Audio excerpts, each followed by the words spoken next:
Hello students, in our last lecture we have done about linear congruences and some theorems based on that, and we have learnt about number of congruent solutions and incongruent solutions modulo a number of a linear congruence, है ना। हमने क्या किया था कि अगर ax is congruent to b modulo m है and GCD of these two numbers divide this number, then there exists a solution of this congruence. Fine. And even we have done this, if GCD of A and M is equals to 1, then this linear congruence has unique incongruent solution. एक ही incongruent solution होगा इसका, ठीक है। Now we are going to do the general case. If GCD of A and M, अगर इस linear congruence में A और M का GCD D है और D B को डिवाइड भी करता है, then this linear congruence has D incongruent solutions modulo M, ठीक है। इसी का जनरल केस है। अगर GCD 1 था तो यहाँ पर हमने क्या कहा था कि इस कॉन्ग्रुएंस का एक ही इनकॉन्ग्रुएंट सोल्यूशन होगा, but now we are going to prove that अगर इस लीनियर कॉन्ग्रुएंस में इन दोनों नंबर्स का GCD D है और D इसको डिवाइड भी करता है तो ऑब्वियसली सोल्यूशन तो होगा ही होगा, है ना।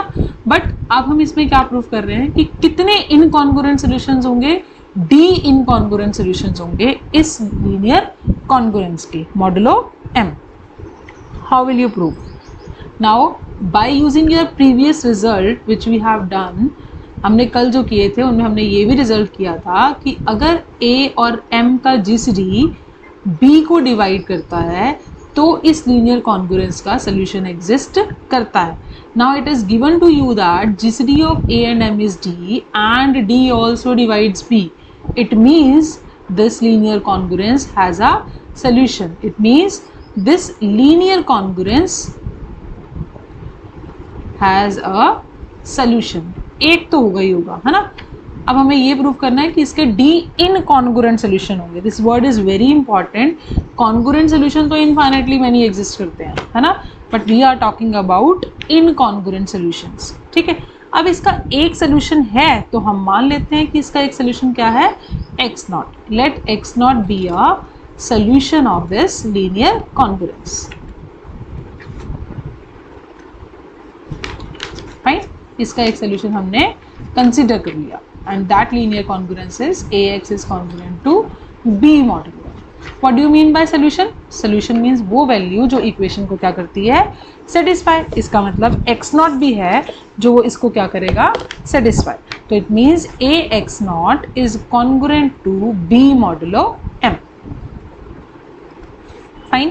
So what it means? अब AX is congruent to B modulo M है और AX not भी congruent to B modulo M है. So what it means that AX is also congruent to AX not modulo M. दोनों number same के congruent है, so we can write that AX is congruent to AX not modulo M. लिख सकते हैं हम, ठीक है। Now अब इससे हमारे पास क्या आया, m divides ax minus a times x nought, और we can write m divides a times x minus x nought, और we can write a times x minus x nought can be written as m into some number, ठीक है। Now अब हमें पता है GCD of a and m is given to you that is equal to d. So this implies d divides a and d also divides m. D A को divide करता है तो हम A को लिख सकते हैं D into some Q1. D M को डिवाइड करता है तो I can write this as D into some Q2. Where हमें पता है जब हम दो नंबर्स में से उनका ग्रेटेस्ट कॉमन डिवाइजर बाहर निकाल लेते हैं तो जो नंबर बचते हैं उन दोनों का GCD कितना होता है, 1. This results we have already done in our last chapter, है ना। So we using this result we substitute these values here now, A और M की value. This implies dq1 into x minus x naught is equals to d times q2 into q. d तो same है, d cancel out हो जाएगा. So what we get? q1 times x minus x naught is equals to q2 into q, है ना? Which implies that q2 divides q1 times x minus x naught. क्यों? क्योंकि q1 times x minus x not जो है वो q2 के multiple में लिखा जा रहा है, बट अब अगर कोई नंबर दो नंबर्स के प्रोडक्ट को डिवाइड करता है, ये रिजल्ट भी हमने किया था, if A divides B C and GCD of A with B equal to 1, don't compare this A B C with these numbers, this is something different. ये कॉन्ग्रुएंस के कोफिशिएंट्स हैं और यहाँ मैं ये ए बी सी कोई भी नंबर्स की बात कर रही हूँ। अगर एक नंबर दो नंबर के प्रोडक्ट को डिवाइड कर रहा है और इस नंबर का जीसीडी इन दोनों में से किसी भी एक के साथ 1 है, this implies that this A divides the second number। तो यहाँ पे हम इस रिजल्ट को अगर यूज़ करें, Q2 इन दोनों के प्रोडक्ट को डिवाइड कर रहा है, Q2 का जीसीडी Q1 के साथ 1 है, इसका मतलब Q2 जो है वो x माइनस एक्स नॉट को क्या करेगा, डिवाइड। ठीक है, so from here what we get, we get that x minus x naught is equals to Q2 into some number, it is multiple of Q2। ठीक है, अब x minus X naught is equals to Q2 into T, इसका मतलब x minus X naught किसके equal आया, Q2 क्या है हमारा, Q2 हम यहाँ से फाइंड आउट करेंगे, it is nothing but m by D. So finally what we get, x is equals to X naught plus m by D times t। So हमने क्या किया, यहाँ से x नॉट एक सोल्यूशन था, बाकी सारी वैल्यूज जो इस इक्वेशन को सेटिस्फाई करेंगी they are nothing but the values of x। इसका मतलब वो सारे नंबर्स, वो सारे सोल्यूशन इस इक्वेशन के, इस कॉन्ग्रुएंस के सोल्यूशंस क्या होंगे, x which is equals to X naught plus m by D times t। ठीक है, ये सारे सोल्यूशन हैं हमारे पास किसके, of the linear congruence, congruence which is given to you, that is ax is congruent to b modulo m। अगर आपके पास एक सोल्यूशन है तो ये सारे बाकी सोल्यूशंस होंगे। बट अब हमने कौन सा सोल्यूशन निकालना है, हमें सिर्फ सोल्यूशन की बात तो नहीं करी, हमने क्या कहा है, इनकॉन्ग्रुएंट सोल्यूशंस जो होंगे वो कितने होंगे, डी सोल्यूशंस इनकॉन्ग्रुएंट होंगे। बाकी सारे सोल्यूशंस इन जो डी इनकॉन्ग्रुएंट सोल्यूशंस आएंगे उन्हीं के कॉन्ग्रुएंट होंगे। ठीक है, so first we are going to prove कि हमारे पास जो x नॉट है, अगर मैं इस t की वैल्यू हम कुछ भी पुट कर सकते हैं ना, बिकॉज मल्टीपल की बात की थी हमने यहाँ पे। So t is any integer, if I substitute t is equals to 0 1 2 up to d minus 1, तब जो वैल्यूज आएंगी वो आपस में कॉन्ग्रुएंट नहीं होंगी। हम इसकी कुछ भी वैल्यू पुट कर सकते हैं, पहले तो हम सारी वैल्यूज देखते हैं होंगी कौन सी।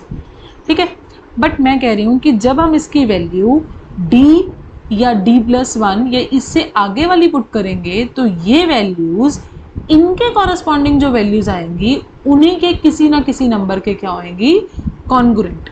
Now to prove this congruence has d incongruent solutions, इसके d इनकॉन्ग्रुएंट सॉल्यूशंस होंगे। ये प्रूव करने के लिए we have to prove two things.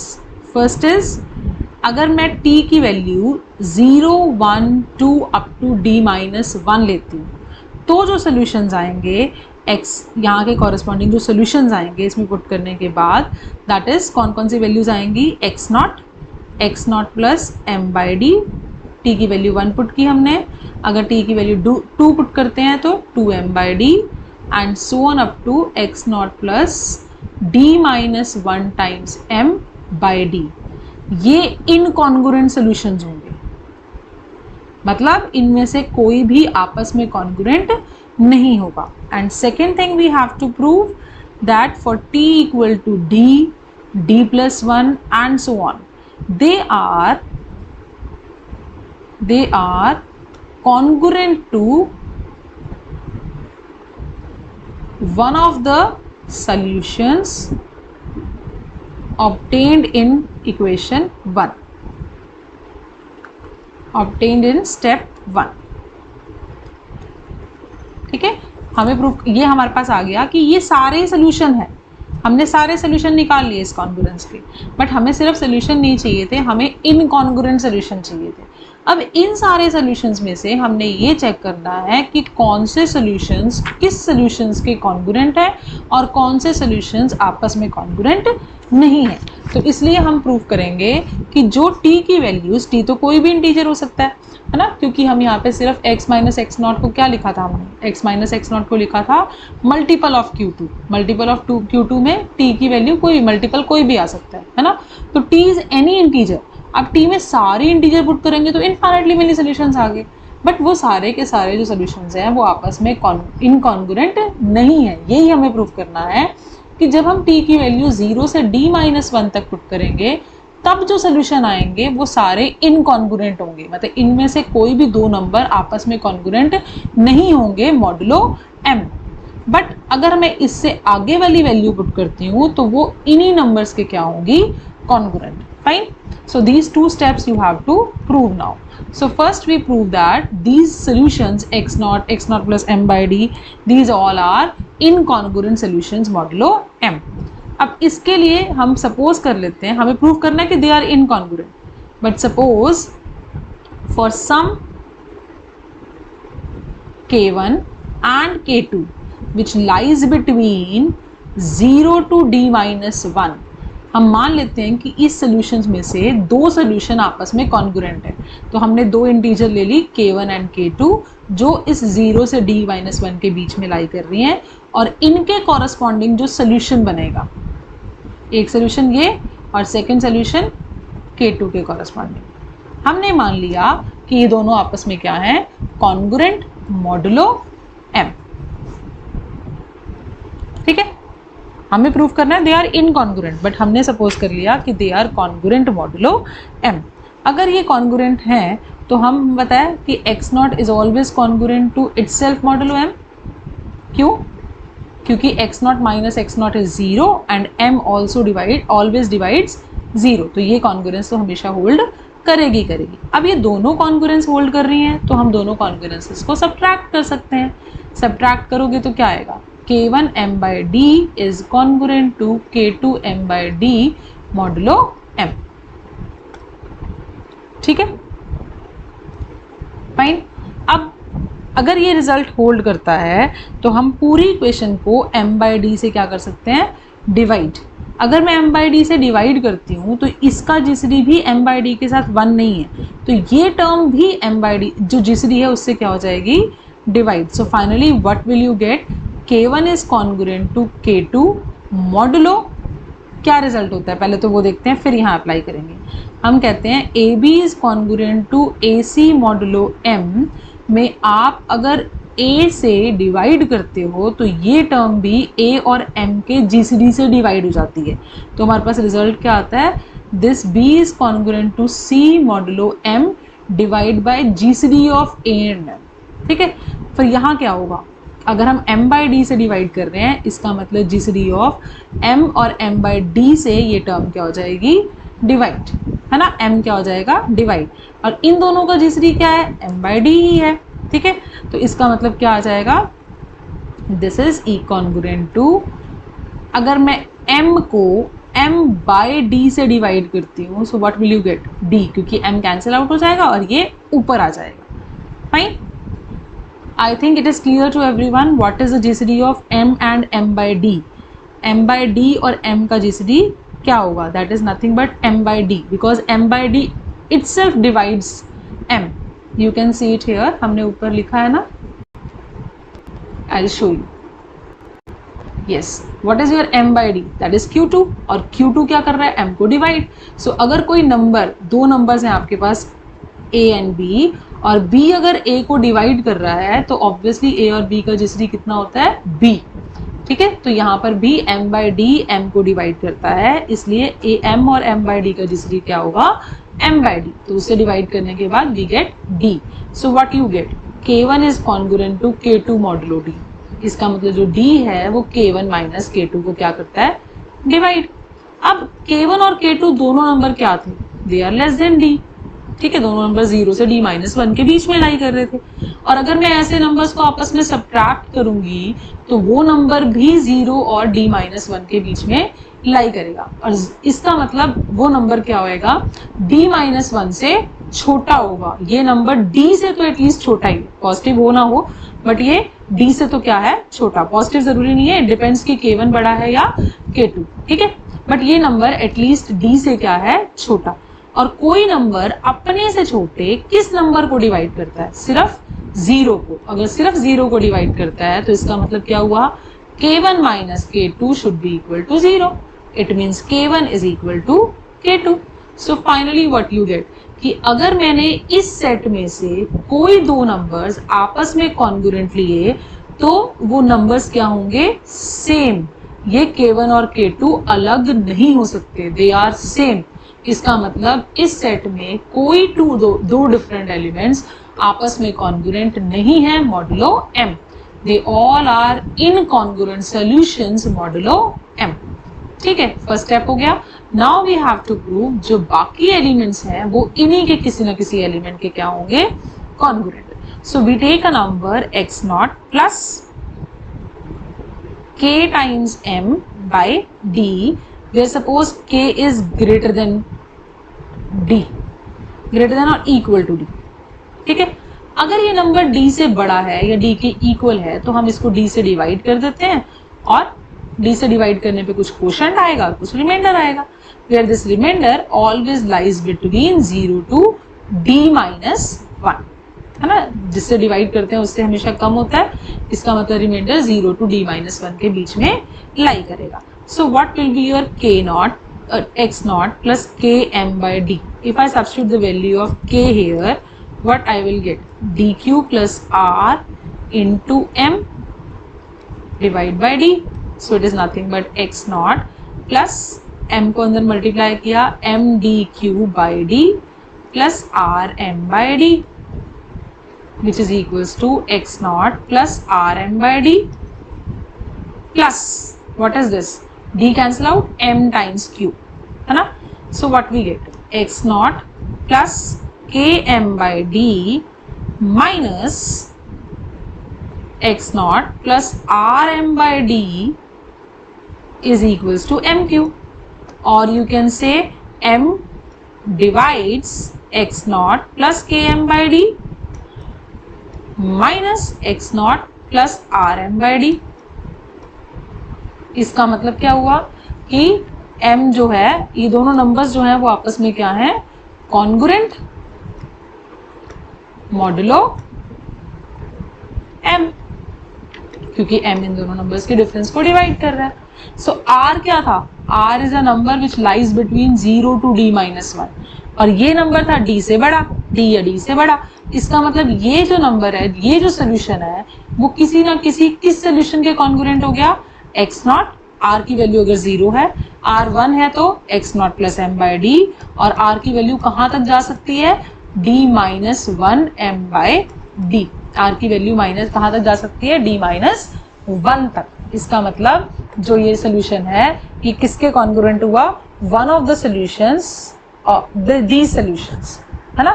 तो इट मीन्स जब k की वैल्यू d या d से बड़ी होगी तो वो सोल्यूशंस इन्हीं सोल्यूशन के किसी ना किसी नंबर के क्या होंगे, कॉन्ग्रुएंट होंगे। तो हमारे पास कितने इनकॉन्ग्रुएंट सोल्यूशंस आए, इनकॉन्ग्रुएंट मतलब वो सोल्यूशंस जो आपस में कॉन्ग्रुएंट नहीं है modulo m। So we have found only d incongruent solutions modulo m।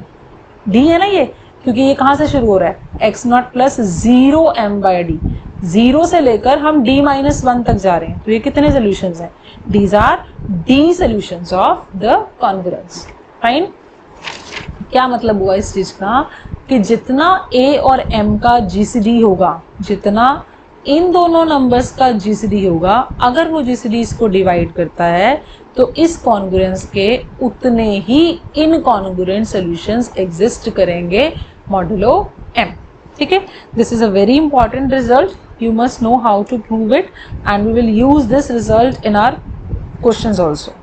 Let's do some problems now, how to find out the solutions of the linear congruences. Fine. Now let's take an example. First is 10x is congruent to 15 modulo 25. हमें ये find out करना है कि इस congruence के कितने incongruent solution हैं, अगर सोल्यूशन है तो। पहली बात तो हम ये चेक करेंगे कि किसी इस कॉन्ग्रुएंट के सोल्यूशन एग्जिस्ट करते हैं या नहीं। वो कैसे चेक करेंगे, कोफिशिएंट ऑफ x और जिस नंबर के आप मॉडुलो ले रहे हो। इन दोनों का जीसीडी निकालो। जीसीडी कैसे निकालते हैं? Greatest common divisor.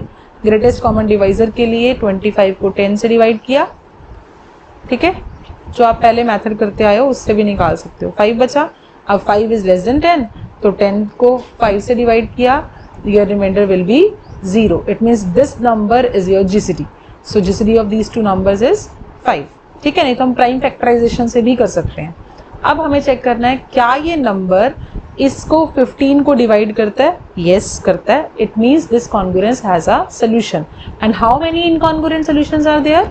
Incongruent solutions are 5। जितना इनका जीसीडी होता है उतने ही इनकॉन्ग्रुएंट सॉल्यूशंस होते हैं, ठीक है। So how many incongruent solutions are there? 5, ठीक है। ये क्वेश्चन था जिसमें आपने सिर्फ ये चेक करना था कि आपके इस कॉन्ग्रुएंस के सॉल्यूशन एग्जिस्ट करते हैं या नहीं। Now we will do some problems in which we exactly find out the solutions, ठीक है। Suppose you have first problem, 3x is congruent, 3x plus 2 is congruent to 0 modulo 7। हमें इस congruence को solve करना है, हमें इसके सोल्यूशन फाइंड आउट करने हैं। जब भी हमें सोल्यूशन निकालने हो तो सबसे पहले हम क्या करते हैं? हम ये चेक करते हैं कि उस कॉन्ग्रुएंस का सोल्यूशन एग्जिस्ट करता है या नहीं। तो उसके लिए क्या करते हैं हम? Coefficient of x and modulo जिस नंबर के निकाल रहे हो, इन दोनों का जो जीसीडी है वो फाइंड आउट करते हैं। It is 1 and we can write down this congruence as 3x is congruent to -2 modulo 7। हम इसको ऐसे भी लिख सकते हैं, ठीक है। तो और 1 जो है वो -2 को तो डिवाइड करता ही करता है। इसका मतलब क्या हुआ? This congruence has a solution. अब इसका सोल्यूशन कैसे निकालना है, इस चीज को बहुत ध्यान से समझना, क्योंकि हम इसको बहुत यूज करेंगे। इसी तरह से हमने सारे क्वेश्चन करने हैं। बुक में आपके पास बहुत सारे मेथड दिए हुए हैं, बट मैं आपको एक ही मेथड से हर टाइप का क्वेश्चन सॉल्व करना बताऊंगी, ठीक है। आपने क्या करना है? इस लीनियर कॉन्ग्रुएंस में जो x का कोफिशिएंट है इसको ऐसे नंबर से मल्टीप्लाई करना है सच दैट मॉडुलो जो यहाँ पे नंबर हो वो करने पे हमारा ये कोफिशिएंट या तो 1 बन जाए या -1 बन जाए। We have to multiply this congruence by such a number that अगर उस नंबर से मल्टीप्लाई करके हम जो नंबर आएगा उसको मॉडुलो 7 निकालें तो रिमाइंडर हमारा या तो 1 बचे या -1 बचे। या इसको अगर ये डायरेक्टली नहीं भी आता तो हम कुछ स्टेप्स में भी कर सकते हैं, बट उसके लिए आपको इस नंबर को और छोटा छोटा छोटा करते जाना है। मतलब ऐसे नंबर से मल्टीप्लाई करते जाना है कि मॉडुलो 7 करके ये एलिमेंट बड़ा ना बने, इट इज स्मॉल, ठीक है। अब यहाँ पर मैं अगर इस कॉन्ग्रुएंस को 2 से मल्टीप्लाई कर देती हूँ, as we all know if a is congruent to b modulo m then we can multiply this congruence by c। किसी भी नंबर से हम मल्टीप्लाई कर सकते हैं, उससे कॉन्ग्रुएंस पे फर्क नहीं पड़ता। तो मैं इसको 2 से मल्टीप्लाई कर देती हूँ। अगर मैं 2 से मल्टीप्लाई करूंगी तो what I will get? 2 into 3 is 6 is congruent to -4 modulo 7। अब अगर मैं 6 को 7 से डिवाइड करती हूँ तो 7 1 जा 7। अगर सब्ट्रैक्ट करेंगे so what will be the remainder? That will be -1। It means this is congruent to -1 modulo 7। So I can write it down like -6 is congruent to -1, so I can write it down -x is congruent to -4 modulo 7, ठीक है। अब इससे question easy कैसे हुआ? आपका question solve हो चुका है। मुझे x की वैल्यू चाहिए थी ना, अब मैं इस इक्वेशन को -1 से मल्टीप्लाई कर दूंगी। So what I will gate? x is congruent to 4 modulo 7। So this is your one solution. x is congruent to, अगर मैं x को 4 पुट करूं तो obviously 4 is congruent to 4 modulo 7 ना। इसका मतलब हमें एक सोल्यूशन मिल गया। एक सोल्यूशन इस इक्वेशन का क्या होगा? x is equals to 4। and what about the other solutions? from here what you get? x 7 divides x minus 4, or you can say x minus 4 is a multiple of 7, है ना, where q is any integer। fine, so what is your x from here? It is 4 plus 7 times q, where q is any integer। But ये सारे solutions जो हैं ये 4 के congruent हैं। हमारे पास कितने इनकॉन्ग्रुएंट सॉल्यूशन आए? Only 1, where 1 is the GCD of 3 and 7। इन दोनों नंबर्स का जितना GCD था उतने ही इनकॉन्ग्रुएंट सॉल्यूशंस आएंगे, बाकी सारे सॉल्यूशंस आपस में क्या होंगे, कॉन्ग्रुएंट मॉडुलो 7. ठीक है, so in this way you can find out the solution. Second question, let's do one more problem. Let 7x is congruent to 4 modulo 10. अगर मुझे अब इसका सोल्यूशन निकालना है, so first I have to find out the GCD of 7 and 10, which is equals to 1, and 1 also divides 4. It means this equation has a solution. अब मुझे 7 को ऐसे नंबर से मल्टीप्लाई करना है कि मॉडुलो 10 करने पे या तो वैल्यू 1 आ जाए या -1.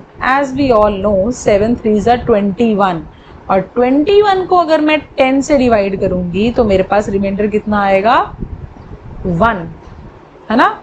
तो मुझे ऐसा नंबर फाइंड आउट करना है कि इसको मल्टीप्लाई करें इससे और रिमाइंडर निकालें फिर उसके बाद, तो हमारे पास रिमाइंडर या तो 1 आ जाए या -1. So I multiply this by 3, I'll get 21x is congruent to 12 modulo 10. So 21 को 10 से डिवाइड किया, so your remainder is 1. It means 21x is also congruent to x modulo 10. x से मल्टीप्लाई कर दिया.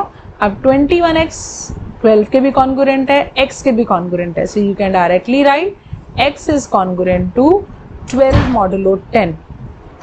Now 12 is a number which is bigger than 10, therefore we can further divide this by 10 and we get 2 as a remainder. So what is the solution you have now?